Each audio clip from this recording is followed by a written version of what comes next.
لو ممكن نوصف العصر اللي احنا فيه ده بكلمة واحدة فهي هتكون السرعة. والعصر ده للأسف خلانا مستعجلين بشكل حتى مش قادرين نقدر الحاجات اللي في ايدينا، مخلينا بنجري بس بنجري من غير ما نفكر حتى في اللي احنا بنعمله. طب احنا ليه اصلا مستعجلين؟ اول حاجة وهي السوشيال ميديا، فكرة انك دايما مطلع على كل حاجة، دايما شايف الناس بتعمل ايه، دايما عارف الاخبار، دايما بص على كل حاجة. ده بيحطك في مقارنة مع اللي انت بتشوفه ده، بيحطك في مقارنة وهمية مع الحاجات اللي انت بتشوفها دي، مع الراجل اللي عنده 20 سنة ومعاه فراري وبورش ومش عارف إيه. المقارنة دي هي مقارنة وهمية مش حقيقية، لان ممكن تكون اللي انت بتشوفه ده اصلا مش حقيقي.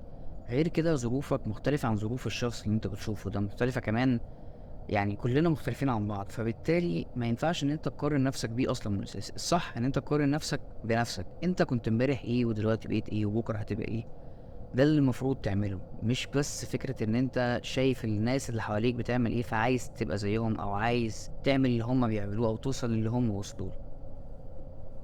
تاني حاجة هي فكرة ضغط المجتمع، ان فعلا المجتمع اللي حواليك دايما بيفرض عليك ضغوط مثلا زي ان في وقت دايما لكل حاجه، ان دايما في وقت للتعلم. يعني انت لازم تتعلم في فتره معينه، لو كبرت او مثلا عديت مرحله معينه ما ينفعش تتعلم. تمام. ان مثلا في وقت معين للجواز، ان في وقت معين ان انت تعمل فيه حاجه معينه، فاهم؟ ده خلانا دايما مستعجلين، عايزين نحقق حاجات، عايزين نوصل لكل حاجه بسرعه. ما خلينا مش قادرين حتى نفكر احنا محتاجين ايه، احنا فعلا عايزين ايه. في حاجات كتير المجتمع فعلا بيفرضها علينا بتخلينا دايما مستعجلين. تالت حاجة وهي فكرة الفوم أو fear of missing out. كلنا دلوقتي عندنا الفوم.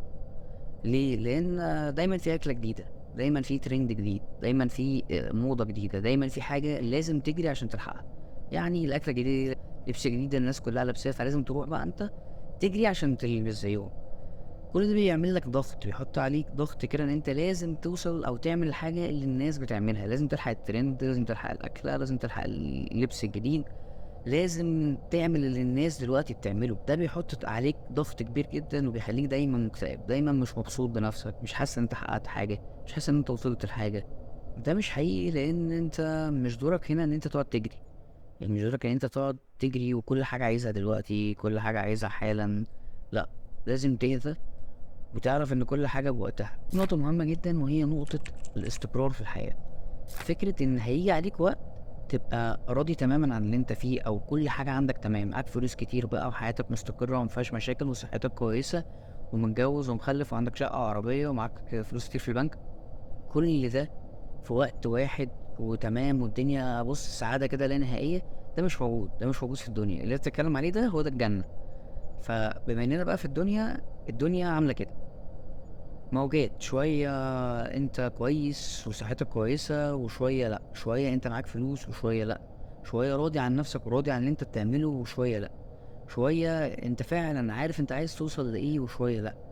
الحياة والدنيا اللي احنا فيها دي دايما مليانة ابتلاءات، دايما مليانة سعي، ده مليانة ان انت لازم تحصل لك حاجات انت ما تكونش راضي عنها، تحصل لك حاجات فعلا ممكن تبقى مؤذية ليك، ولكن مضطر تتعامل معاها، مضطر ان انت تتقبلها. فبالتالي مفيش الاستقرار الثابت اللي انت شايفه في حياتك او ان انت حاسس ان هو موجود ده، لا ده مش موجود.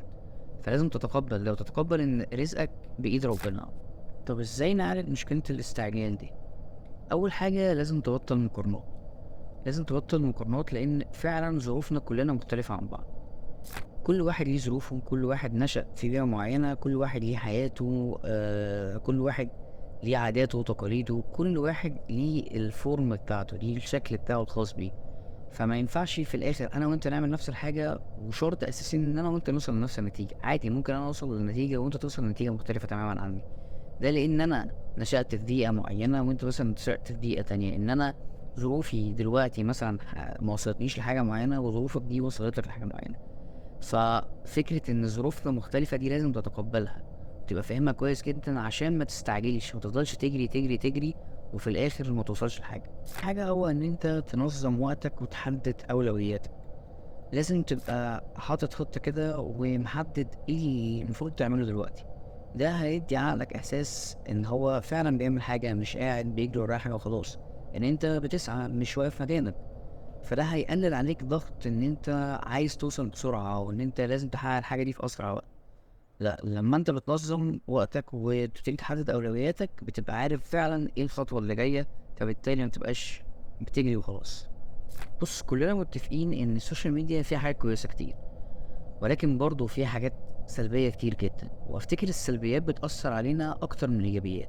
عشان كده لازم تنظم وقتك وعلاقتك بالسوشيال ميديا. حاول على قد ما تقدر وجرب طرق بقى ان انت ما تقعدش على التليفون كتير، ان انت تحط التليفون في اوضه تانية مثلا وانت بتعمل حاجه مهمه. ما تحاولش ان التليفون والسوشيال ميديا يبقى هم اللي سايقينك، حاول انت تحط لهم وقت مش هم اللي يحطوا لك حياتك. اخر حاجة حابب انصحك بيها وهي انك تستمتع باللحظة اللي انت فيها دلوقتي، لان اللي فات ده خلاص فات، مش هتعرف تعمل فيه اي حاجة، واللي جاي برضو ده صعب تعرف هو ايه وشكله عامل ازاي. ما قدامكش غير اللحظة اللي انت فيها دلوقتي. حاول تستمتع بقى بالحياة الحقيقية، حاول تستمتع بالحاجة اللي في ايدك وتقدرها فعلا كويس. لحد امتى هتفضل شايف الدنيا من خلال التليفون كده، شايف الدنيا من خلال الناس اللي حواليك بس؟ جرب تنزل مرة الصبح كده مثلا، تتمشى وتسمع صوت الطيور وتشوف الشمس وهي بتطلع.